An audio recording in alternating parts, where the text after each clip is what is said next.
There we go. I used to work at Mammoth Cave National Park as a seasonal tour guide.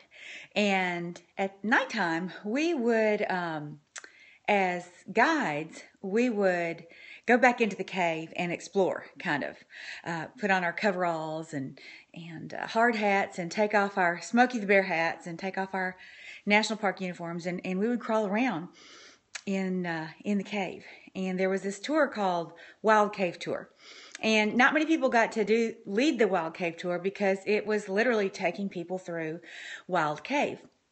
But at nighttime when we were together, a group of, I don't know, maybe 3 to 10 of us going through, we would follow the person who was accustomed to taking other people through Wild Cave. So when you go through Wild Cave, there are some tips that you need to know. One is do exactly what the person in front of you does. I mean, if you're walking across a ledge or you're going across a ravine, you don't get creative and think, I think I'll jump across, because there could be loose rock. There's a reason.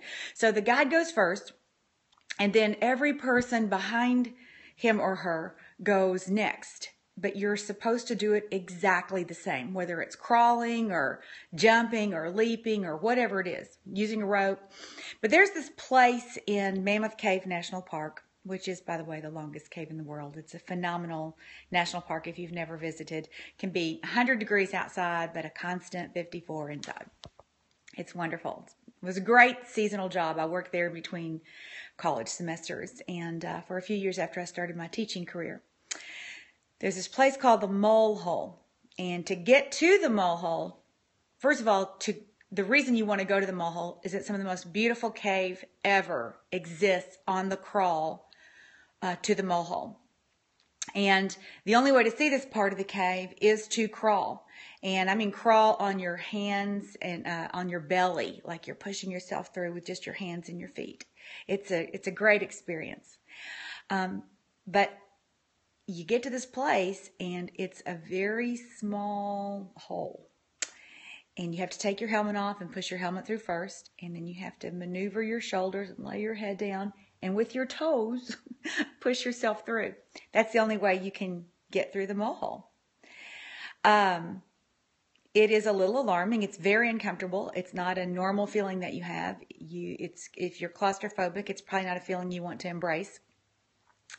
But when you get through that place, when you push your body through that place, you are then standing in one of the most magnificent rooms in the cave, one of the largest rooms, and then you get to walk for quite a while. There's a long crawl, a lot of climbing, and then there's the Mole Hole.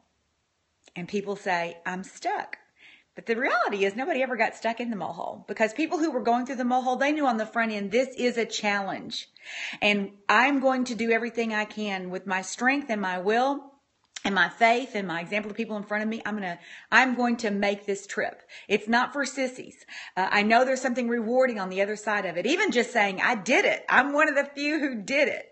But I'm going to do this. So you start out knowing that there is going to be a challenge. You also know that when you get to the Mole Hole, you have to pay attention. You have to listen to the people in front of you who have done it before. You have to do exactly what they say to do, even if it doesn't make any sense to you. If it doesn't make any sense, take my helmet off now, because I'm getting ready to stick my head through a little bitty hole. And then I'm going to push with my feet. And I can't see anything, but I'm going to trust that there's enough strength in my feet and my toes to push me through to the other side.